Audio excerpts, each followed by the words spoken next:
All right, hello, friends, and welcome back to the Gaming Dad Fujo Podcast. This is episode number 26, being recorded on June 25th, 2024. I am Fujosevich, your host, former professional Hearthstone player, currently working as an analytical chemist. This is the place where we get to talk about all the things that we used to talk about on our regular streams, which would get transferred onto our daily YouTube videos.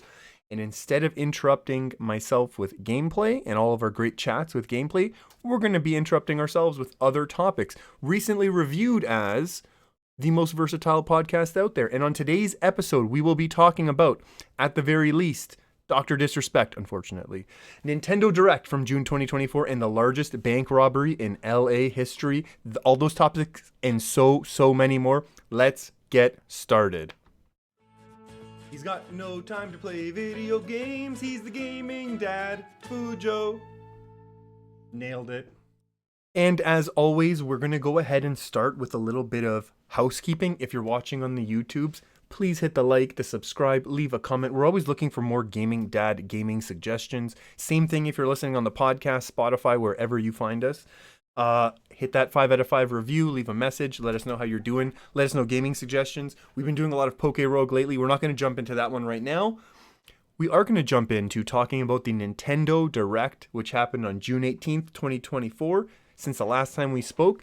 And in the pre-announcement, they said that the Switch predecessor, as we like to call it, the Switch Next, you can listen 2 episodes ago if you want the explanation, will not be addressed. And it wasn't. I thought it was going to be, actually. I thought for sure they're going to do pull a fast one. Really cool game that was talked about, Legend of Zelda Echoes of Wisdom. This is really cool. Top down. It's elements. It's a 2D kind of in the Link's Awakening kind of remake art style, but it has elements of Breath of the Wild and Tears of the Kingdom. So it's a really interesting building, kind of using the world mechanics to explore and fight the world, and you play as Zelda, which, to be honest, it should have been called The Legend of Link, because it's always called The Legend of Zelda and you play as Link, so they could have done the vice versa thing. Would have been interesting. But you kind of, in the really short trailer, they show the really cool game building mechanic that I kind of mentioned. You learn objects and creatures, and then you summon them to interact with the world. They show tables, boxes, enemy moblins, piranha plants.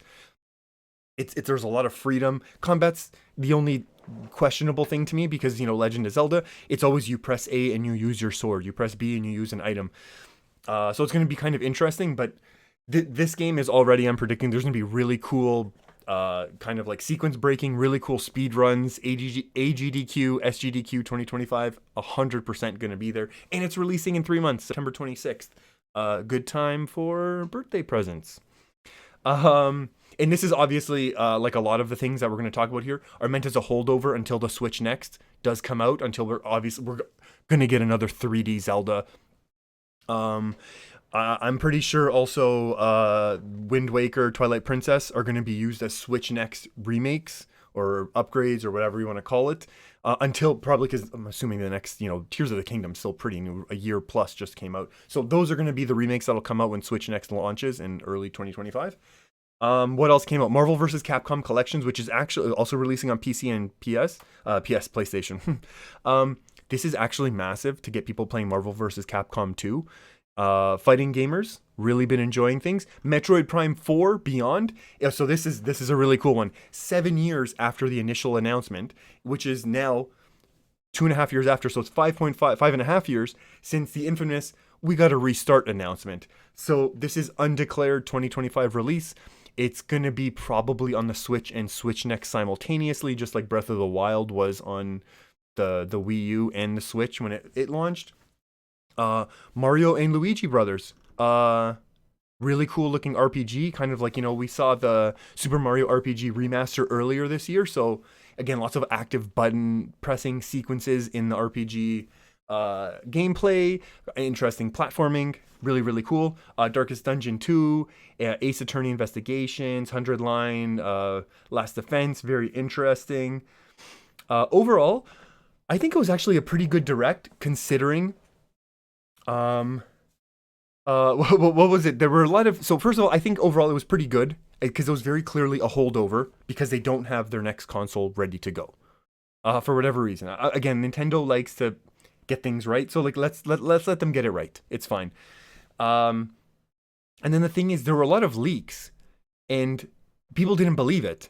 And even now, when you look at some of the things that they announced, it's like, yeah, no wonder people didn't believe that they were going to do a Breath of the Wild 2D type Link game where you play as Zelda. Like, no one's going to believe that would have happened. No one's going to believe that Metroid Prime was going to come out. But it all happened. Really, really cool. I'm looking forward to it. Great holdover titles until the next console comes out. Again, because of our significantly limited time, probably at most, maybe that Zelda game. Where it actually is a Zelda game this time because you play as Zelda, but we'll see. Very, very big maybe, but we'll see. We will definitely see. What else is happening? Okay, let's jump into some Poke Rogue talk. I wanted to get into some other stuff instead until we get super self-indulgent. Poke Rogue is, again, it's being, I know we always talk about this. It's being made for free because they can't make money, otherwise they'll get sued and shut down. They are putting out so many updates constantly, since I was making notes slowly throughout the past couple of weeks and was like, forget it. I'm not going to go list everything that they've done, but they also did an event. They did their Pride event. It's June. So they did for Pride event, they did a massive shiny boost rate increase, 600%. I now have 5 shinies. Shinies are very, very rare and they're really powerful, increasing your luck in the game. Beat Classic a bunch, definitely for Poke Rogue strategy. Here's the tip. If you're struggling, you need to go get a map very early. You need to go figure out how to get to the cave and travel there. And then you need to catch Garnacle. And Garnacle needs to learn Salt Cure, Recover, and Stealth Rock. And with those 3 moves, you can beat most of the trainers and the final boss. And he's not going to solo everything, but he's going to set your team up so that if you have other strong Pokemon, you will be able to do very, very well. Salt Cure will eventually beat the final boss, as long as you can stall and do enough other chip damage and don't equip items. Those are the tips. You're going to do well in Classic if you follow that. I finally figured out Endless. I have a run that's 100 and wave 170. Endless can really body you at wave 50 and below. It's really, really unforgiving. And the whole game is unforgiving, which is so cool that it's, again, we talk about Pokemon, it's so simple, but it's still really, really ruthless, which is really, really interesting. We got a lot to talk about. We're not going to dwell on it too much, but those are the real tips. We'll get maybe more into, we've talked about that in detail in the past, but really that's really the strategy for Poke Rogue Classic, at least right now. And they keep adding stuff. They had challenge mode. They have the daily thing, which is still technically in beta. Really, really cool. Let's get on to the next topic. Oh my goodness. Okay. DFV's YOLO update. Okay. So he had a YOLO update on June 13th since the last time we spoke. What happened? We talked about the story last episode. If you need some of the history, we need to go back to last episode. I don't have time to recall all of it. What did he do? He sold 79,900 of his calls and exercised 40,100, meaning he sold calls and turned that into money. And then he exercised calls, meaning he turned them into shares, costing only at $20 instead of the market value. At the end, he was holding 9,001,000 shares, which is more than Ryan Cohen ever held before he became chairman of the company. He was up earlier 30 million at one point on a day before this happened. And you know what he did at that point? He held, because that's what he does. Diamond hand emoji. Really interesting thing here. Early in the morning of June 4th, so that's June 13th he sold, right? Early morning, June 14th. None other than one of my personal favorite rappers and savior, Busta Rhymes, tweets out, at Roaring Kitty, you still holding the 9 milli? Now, this is fantastic exposure because we all love Busta Rhymes around here, right? Now, he's also asking if DFE, somehow he's aware of the YOLO post, where DFE posted in after hours, and Busta Rhymes tweeted out, I don't know, like 2 a.m., 3 a.m., in the pre-market in the morning. So is DFE somehow capable of selling his 9 million shares in aftermarket? Which is just a funny thing that and again, maybe Busta Rhymes probably tweeted out, and there's also a reference Busta Rhymes rapped about 9 milli, and DFE tweeted about it a couple months ago. So it's just hilarious timing of Busta Rhymes. Do you not know how the stock market works? But there's no Busta Rhymes slander in this chat. I will not stand for it now or ever. So really cool, but let's turn the music down right now. Let's get serious. So I have to tell a very personal story about how Busta Rhymes once saved my life. I was leaving work very late. I was a young Fujosevich working at the movie theater, And I was very tired. I had to clean the theaters very late. It's dirty. It's grimy. I'm trying to drive myself home. It's dark. The red lights, the cars driving past me. I'm getting tired. And of course, on the radio is Busta Rhymes, because what else would I be listening to? And as I'm driving towards a surprisingly busy for middle of the night intersection, very major intersection in my town, and we hear this iconic song, this iconic part of Busta Rhymes, make you want to stop. And as he yells stop, he's telling me, Fujo, stop. And my eyes become wide open. I'm fully alert. I slam the brake. Busta Rhymes saved my life. He woke me up through his rap and had me not crash through traffic. Perpendicular, crossing left and right while I was going straight here. Absolutely just... So there will never be Busta Rhymes slander in the chat. I'll just tell you that. So thank you, Busta. Shout out to you. Excellent music. Thank you for saving my life that night back in, I don't know when, many years ago. That was a while ago. So back to the DFE thing. Whew, that was nice to get off my chest there. I've been trying to hold back that story for a little while, but how Busta Rhymes saved my life. So what happened here with the DFE thing? Let's just really quickly, we'll kind of like wrap this one up. Unless more stuff happens, then we'll talk about it again. So this is there's a lot of these theories about market manipulation and are the shares real? And we talked about how the failure to deliver last episode, and we don't want to rehash it. But it seems like DFE, everyone knew that there was this potential for, because he had so many shares, he could have sold some at a profit and then exercised some, which potentially would have driven the price higher and higher as he kept doing this cycle. However, it seems like maybe the market maker, again, this is hypothetical, but it kind of seems like what's been happening with the way that the market makers have been very vocally against DFE and some of his trading, is that the market makers, they kind of like responded how you would expect. They let the price run up here, right? Which raises the IV. The IV is a function of the call price. So the plan is you dump as IV rises, you're gonna dump the price of the calls.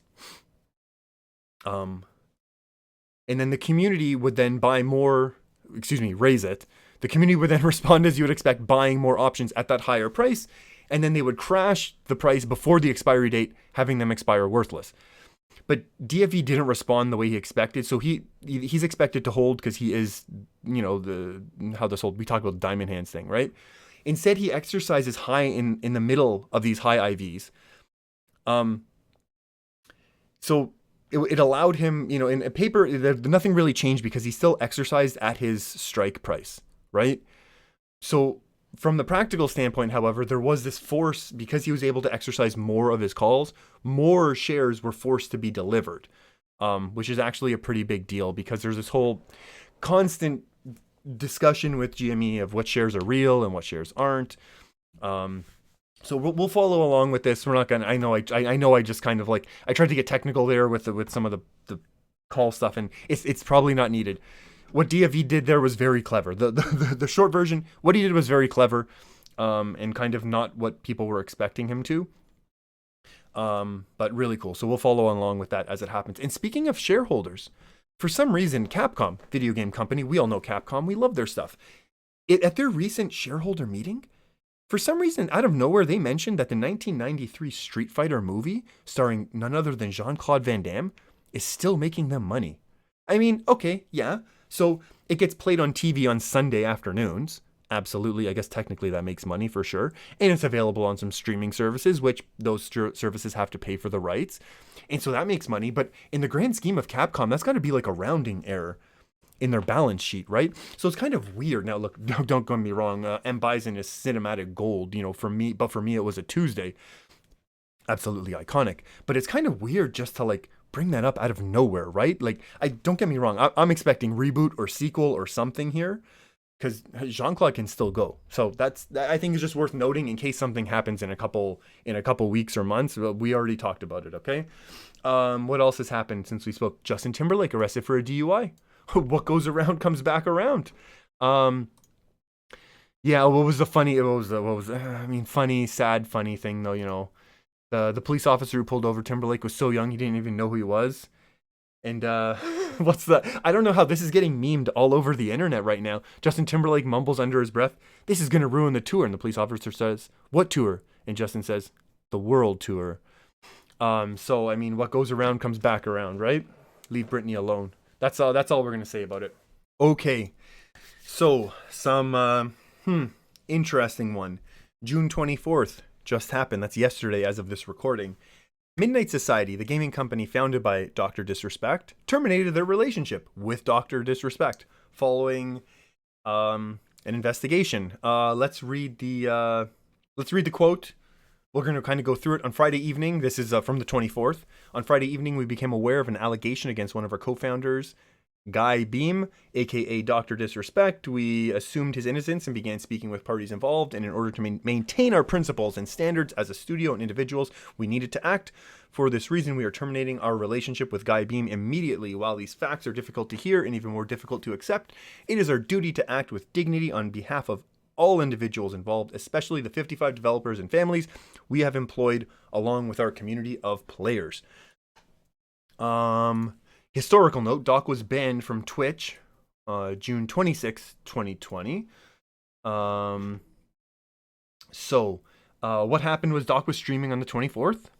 He looked at his phone, received a text. His mood clearly changed. He was loudly getting a little frustrated, contemplating long breaks, contemplating retirement. Then this tweet comes out a little bit later. Clearly he knew this was coming, much like when he was banned from Twitch. It seemed like he had been told a couple minutes before, once the stream goes off, it's never coming back on. And it seems like the reason I bring that up is because these two things are linked.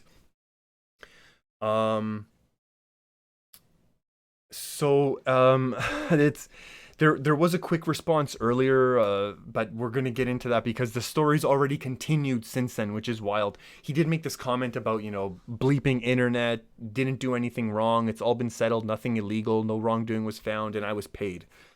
So people kind of jumped on the I did nothing illegal because that's, that raises a Spockian eyebrow from people. And it's, and it also confirmed that Twitch did pay out his massive contract. There was a lawsuit involved and stuff. He did sign a long-term deal with Twitch right before they cut ties with him. So they did pay that out. And now it's also this is the third company down to cut ties with Doc that Midnight Society has. And I say third because it was Twitch. Discord did it also right away, but people tend to forget about the Discord one. It just doesn't get as much traction. Not as sexy as Twitch. And now Midnight Society, and they would all really benefit from being tied to Doc and having Doc be who he is there. There was on the 24th, a lot of retweeting and talking about the tweet in 2020. Bro is done, and not just on Twitch. That was from Shannon Z Killer. Pretty memed at that time. She worked at Twitch and apparently knew some stuff and wasn't gonna say, but knew something bad was happening. Was assuming he would be done. Everyone obviously broke some massive YouTube streaming records and all that sort of thing. Still very successful. And the whole thing is here, companies don't need this beyond reasonable doubt proof. That's why, companies can just say, we're not going to be associated with you, that even if there aren't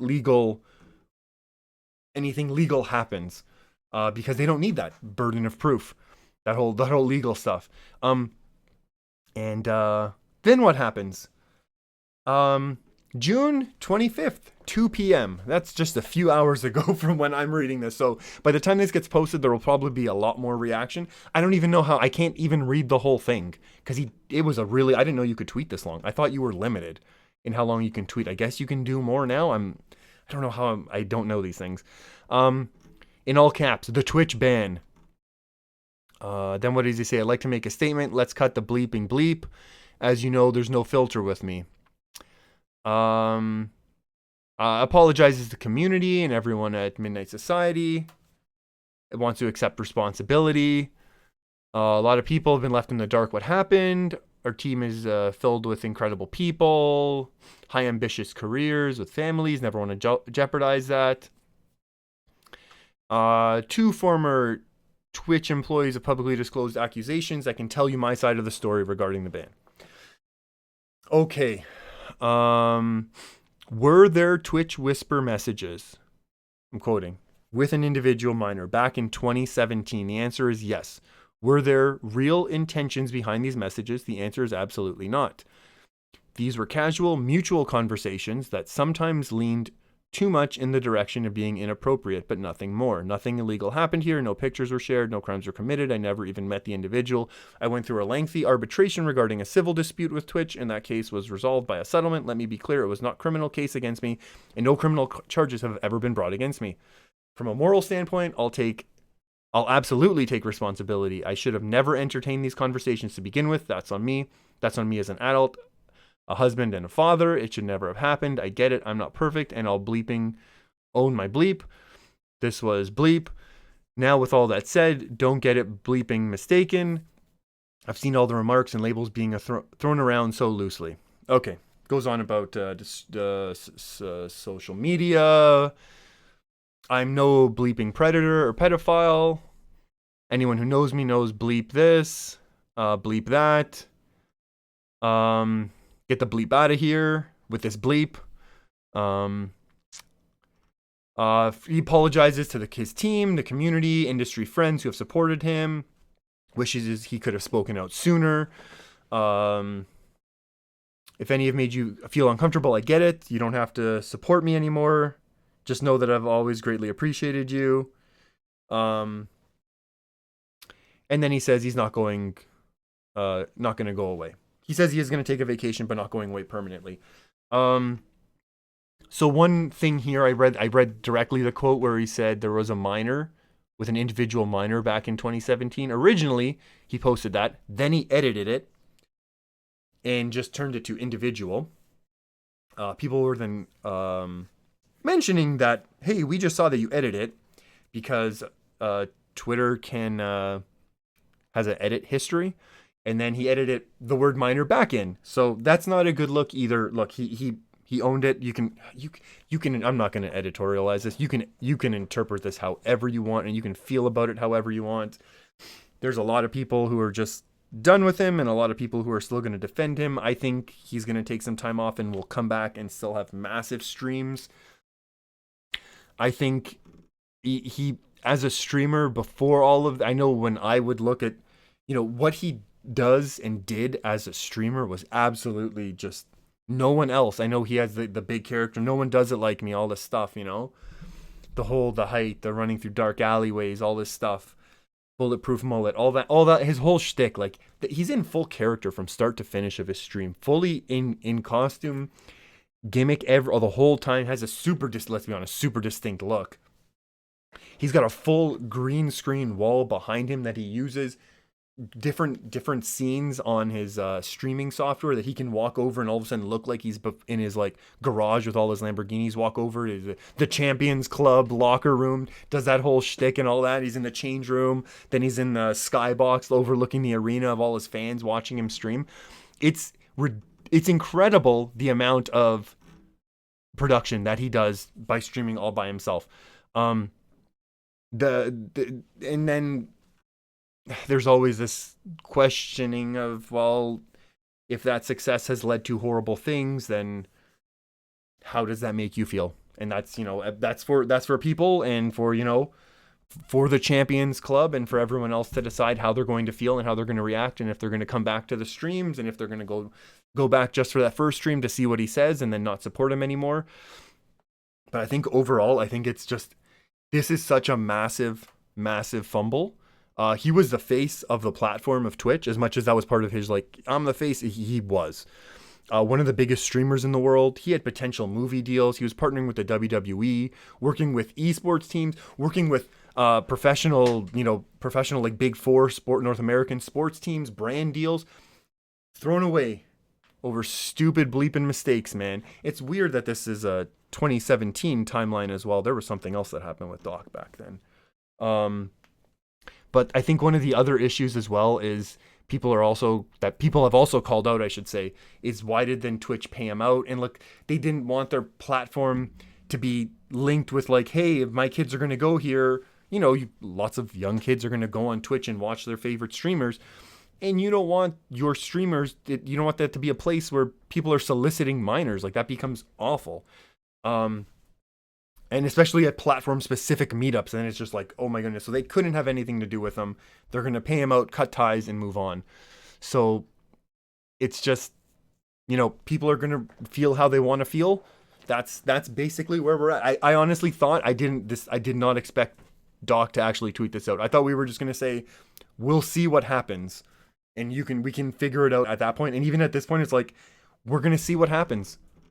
Because I don't know if people are going to come back and support him. I don't know if people are going to come back and watch. I'm sure he will. Let's be honest. He's going to have a massive return stream. He's going to have a bunch. And the other thing is, we're going to see lots of streamers have been starting to speak out. There's been more and more people who have become his friends, his, streaming buddies, streaming friends over the years. So we're going to see how that all goes. We'll follow along with it, obviously, when he has his eventual return stream. I'm assuming he'll just take the summer off and come back in a couple months.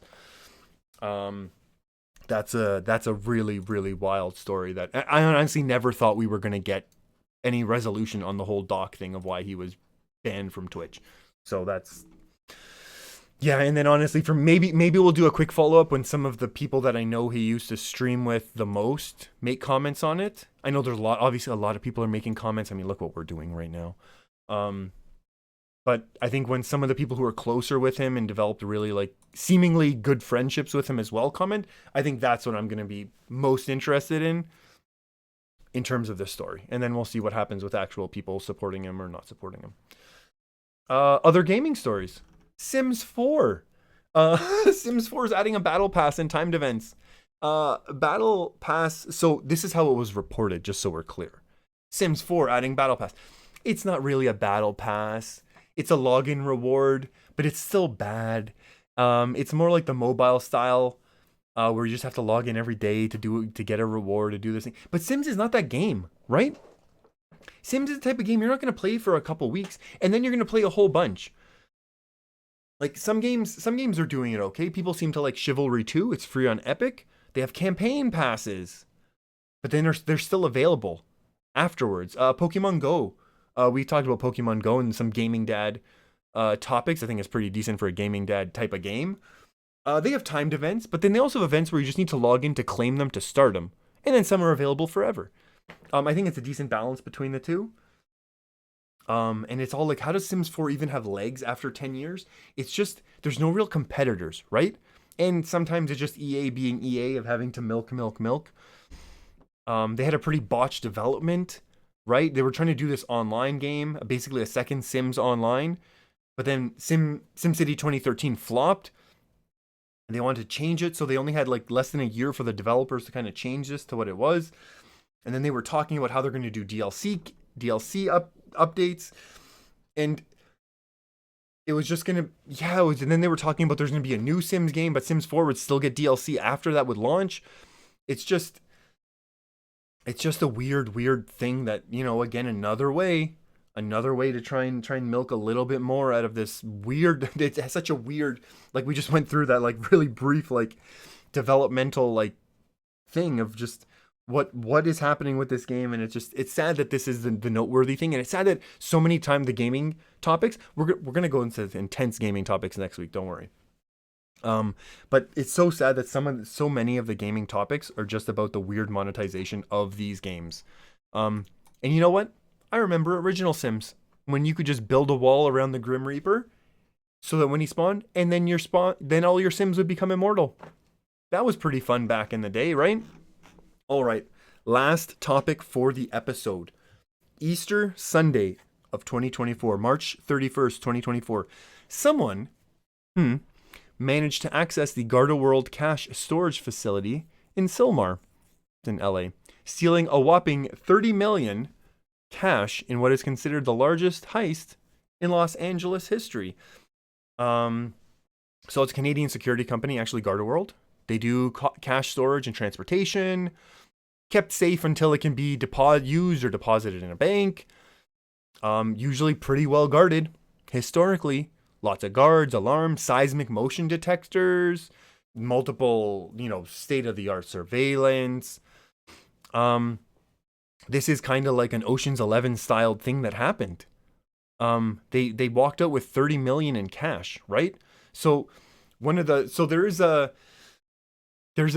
really there's not a lot of details right now of exactly what's happening. There was some air footage showing one section of the building was boarded up. So people aren't sure if there was damage. Was that some other construction? Was it before the heist, after the heist, as a result of the heist? There's also this like tricky thing of 30 million in cash is a lot of weight. So you have $1 million in $100 bills is about 22 pounds. That's 10 kilos. So you got to go, that's 300 kilos. That's a lot of weight. I used to work out. I know I'm not right now, but I used to work out. That's a lot. And we're assuming because Garda World probably had lots of denominations, there was a lot of smaller bills. So it was probably closer to like 3,000 kilos.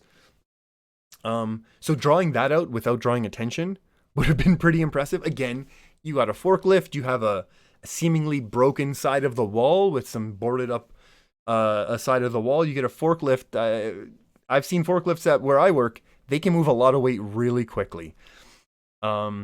And again, because this is money coming probably from businesses, it's they're not really traceable, just random bills that companies have gotten. And the assumption is kind of there was someone on the inside. It was an inside job, that sort of thing. Inside Man, fantastic movie. Yeah, it's gonna be a tricky thing. We're gonna follow along with this story because there's so few details, but it's like how does 30 million walk away? Because it's so much. There's no real info. We gotta follow along with it. And so there's the other thing is we're gonna assume, okay, so we're gonna go, our prediction is gonna be inside job, inside assisted something, right? Because we talked about all the cameras, seismic walls, multiple guards, all this stuff, right? We're going to assume there's inside job, needed help to get this done. So they knew what was happening. Last year at Toronto International Airport, a bunch of gold bricks, and I mean a lot of gold bricks were stolen. So employees showed up with fake documents and confused other current employees, and just walked out with a bunch of gold bricks. And they ended up getting caught for something else. They were smuggling guns, I think, across the border.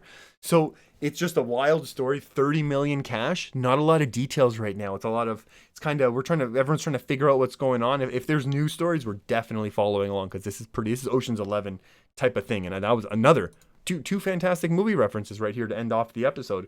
And I think one of the funniest things I saw written about this was, never let someone tell you you'll never be able to do something.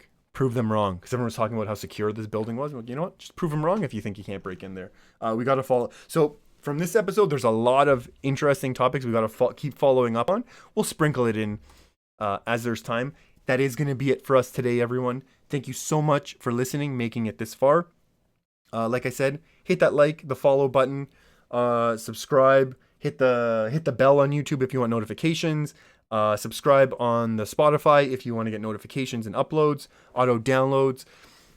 Keep sending in the Gaming Dad gaming suggestions. We're going to be doing a lot more Poke Rogue. We're going to push our endless run into Wave 1000 at least by the next time we speak. And until then, I hope you have a fantastic morning, afternoon, or evening, wherever and whenever you are. Stay safe out there, everyone. Be good to each other, and we will talk to each other again sometime very, very soon. Bye-bye.